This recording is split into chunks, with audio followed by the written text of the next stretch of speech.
নমস্কার, আমি আনন্দ শাস্ত্রী এবং আপনারা দেখছেন অ্যাস্ট্রো টিপস।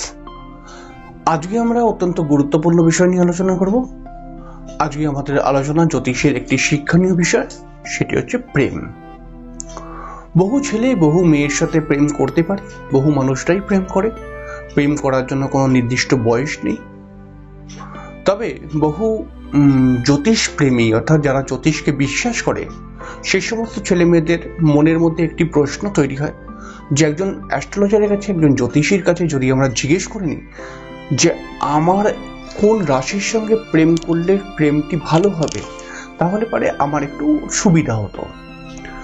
তো এরকম প্রশ্ন যখন জ্যোতিষীকে করে তখন বিভিন্ন জ্যোতিষী হয়তো তার বিভিন্ন পড়াশোনা জ্ঞান থেকে অবশ্যই অ্যান্সার দেয়। তবে আমার মতো মানুষকে যদি কেউ জিজ্ঞেস করে যে কোন রাশি সাথে আমি প্রেম করলে পারে প্রেমটি আমার ভালো হবে, তাহলে এই ক্ষেত্রে আমার উত্তর কিন্তু কিছুই থাকবে না। অর্থাৎ প্রেম করার জন্য নির্দিষ্ট কোনো রাশি হয় না, কারণ একটি রাশিকে দেখে তারপরে আমি প্রেম করব, এটা কিন্তু খুব কম চান্স তৈরি হয়। তাহলে প্রেম করার জন্য কি কোনো রাশি নেই? না, প্রেম করার জন্য কোনো রাশি নেই। প্রেম যে কোনো মানুষের সাথে যে কোনো মানুষেরই হতে পারে, এবং কোনো মানুষই কিন্তু রাশি দেখে প্রেম করে না। তবে জ্যোতিষশাস্ত্র মতে লগ্ন অর্থাৎ যেই মানুষটি প্রেম করছে তার রাশি থেকে পঞ্চম রাশি এবং নবম রাশির মধ্যে একটি অ্যাডজাস্টমেন্টের ব্যাপার দেখতে পাওয়া যায়। যেই জাতক প্রেম করতে চাইছে তার একাদশ রাশির সঙ্গে একটা অ্যাডজাস্টমেন্ট দেখতে পাওয়া যায়, এবং সেই রাশির সাথে সেই রাশিরই মেয়ের বা সেই রাশির পার্টনারের একটা মিলমিশ দেখতে পাওয়া যায়। তাহলে প্রেম আপনি যত ভালো রাশির সঙ্গেই করুন না কেন, আপনি যত ভালো রাশির সঙ্গেই প্রেম করুন, হয়তো আপনি আপনার রাশির পঞ্চম রাশি, হয়তো আপনার মেষ রাশি, আপনি সিংহ রাশির সঙ্গে প্রেম করছেন, বা আপনি হয়তো ধনু রাশির সঙ্গে প্রেম করছেন, তাহলে পরে সেই প্রেমটি যে সাকসেসফুল হবেই এর কোনো গ্যারান্টি কিন্তু আমাদের জ্যোতিষশাস্ত্রের মধ্যে নেই। যে সমস্ত মানুষরা এই বিষয়ে গ্যারান্টি দেয় তারা কিন্তু ওই দেবার হয় ওই জন্য দিয়ে দেয়, এরকম একটা ব্যাপার কিন্তু তৈরি হয়। তাহলে আপনি যতই ম্যাচিং করে প্রেম করুন না কেন, যতই আপনি আপনার রাশির সাথে আপনার প্রেমিকের বা প্রেমিকার রাশির ম্যাচ করান না কেন, সেই ম্যাচটি কিন্তু সম্পূর্ণ হবে না যতক্ষণ না আপনার জন্মছকের মধ্যে শুক্রকে আমরা দেখব। কারণ প্রেমের কারক গ্রহ শুক্র। একজন মানুষ, একজন জাতক বা একজন জাতিকার সাথে বা একজন জাতকের সাথে যেমনই প্রেম করুক, সেই প্রেমটি আলটিমেটলি কোনো ভালো রেজাল্ট দেবে কিনা, সেই প্রেমটি সার্থক হবে কিনা, সেই প্রেমটি সুন্দর হবে কিনা, এটি ডিপেন্ড করছে সেই জাতক বা জাতিকার জন্মছকের শুক্রের উপরে। তাহলে পারে বহু প্রেমিক প্রেমিকারা প্রশ্ন করে যে দাদা আপনি বলে দিন যে কোন রাশির সাথে আমি প্রেম করলে পারি আমি খুব সফল হব। এর জন্য কিন্তু জ্যোতিষের কোনো নির্দিষ্ট উত্তর নেই। তো এখানে কিন্তু আপনার জন্মছকের মধ্যে শুক্রটি যতটা বেশি বলশালী হবে, যতটা বেশি ভালো হবে, ততটাই কিন্তু আপনার প্রেমটা টেকার সম্ভাবনা বৃদ্ধি পাবে। এবার বহু ছেলে মেয়ে অনেক সময় দেখাই যায়, অনেকে প্রশ্নও করে যে দাদা আমি কি প্রেম করে বিবাহ করতে পারবো, আমার কি প্রেম করে বিবাহ করার যোগ রয়েছে?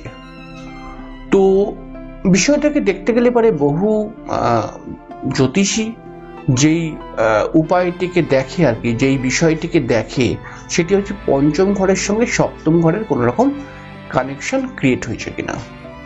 তো পঞ্চম ঘরের সঙ্গে সপ্তম ঘরের যে সর্বদাই কোনো সংযোগ তৈরি হবে এর কোনো মানে নেই। পঞ্চম ঘরের সঙ্গে সপ্তম ঘরের যদি কোনো রকম সংযোগ তৈরি হয়, তাহলে আমরা অনেক সময় বলেই দিই যে আপনার কিন্তু প্রেম করে বিবাহ হবে। তবে এমন অনেক ছকই দেখতে পাওয়া যায় যেই ছকটির মধ্যে পঞ্চম ঘরের সঙ্গে সপ্তম ঘরের কিন্তু মিল বা সম্পর্ক রয়েছে, কিন্তু তার প্রেম করে বিবাহ হয়নি। তো ব্যতিক্রম ওই জায়গায় চলে আসলো। তাহলে পরে এখানে যদি আমরা একটু ভাবি যে এরকম ব্যতিক্রম কেন এলো, তাহলে পারে অনেকগুলো অ্যান্সার আমাদের কিন্তু জন্মছক থেকে মানে সেই জাতক জাতিকার জন্মছক থেকে উঠিয়ে আনা সম্ভব হবে। যেমন কোনো জাতক জাতিকার জন্মছকের মধ্যে যদি পঞ্চম ভাব বা সপ্তম ভাবের সঙ্গে শনি খুব বেশি সম্পর্ক করে, তাহলে পারে কিন্তু তার প্রেম করে বিবাহ হওয়াটা একটু সমস্যার হয়ে যায়। একটি জন্মছকের মধ্যে বৃহস্পতি যদি অত্যাধিক বেশি বলশালী হয়ে থাকে, তাহলেও কিন্তু প্রেম করে বিবাহ করাটা একটু সমস্যার হয়ে যায়। আবার একটি জন্মছকের মধ্যে পঞ্চম ঘর বা সপ্তম ঘরের সঙ্গে যদি রাহু সংযোগ তৈরি করে, তাহলে পারে কিন্তু সেই জাতক সর্বদাই মনে করবে যে আমি প্রেম করেই বিবাহ করব এবং প্রেম করে বিবাহ করাটাই সব থেকে ভালো একটি পথ।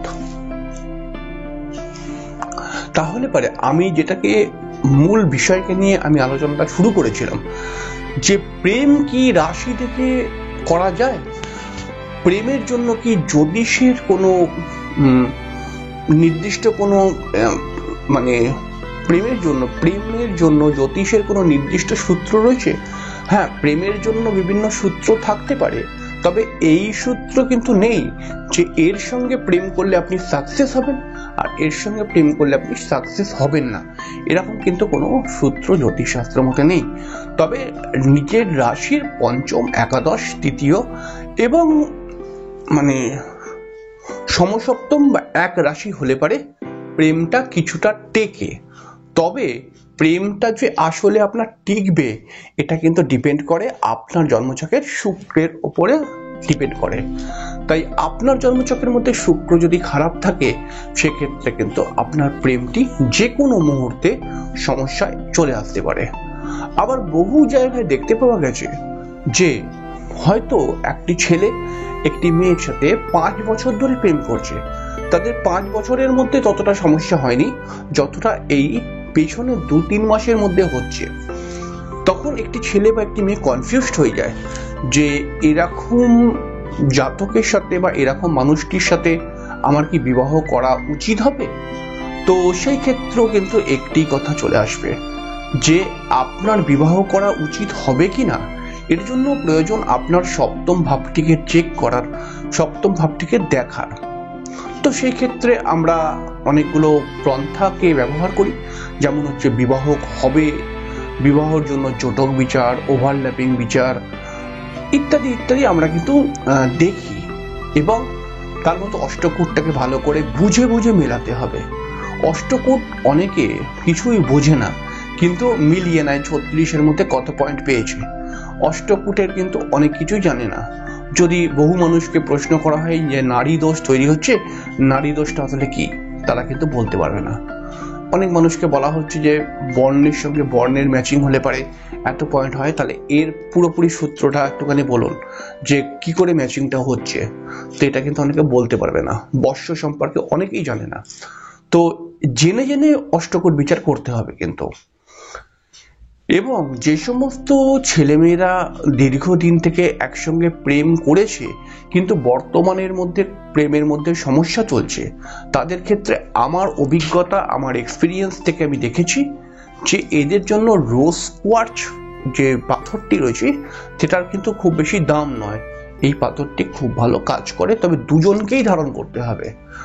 আপনাদের ধরুন আপনারা প্রেম করছেন কিন্তু আপনাদের প্রেমের মধ্যে বারবার ঝামেলা চলে আসছে, তখন কিন্তু এই রোজ কোয়ার্টজ পাথরটি অনেকটা উপকার দেয়।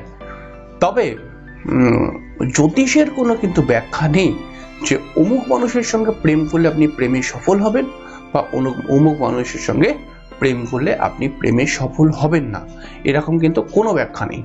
তবে এখানে একটা কথা মাথায় রাখতে হবে, রাশির সঙ্গে যদি ম্যাচিং করে প্রেম করেন আপনি, তাহলে পারে সেই প্রেমটা বেশ কিছুক্ষণের জন্য কিছুটা ভালো জায়গায় নিতে পারে। তবে কিন্তু এটা সর্বদাই যে ভালো ফল দেবে তার কিন্তু গ্যারান্টি নেই।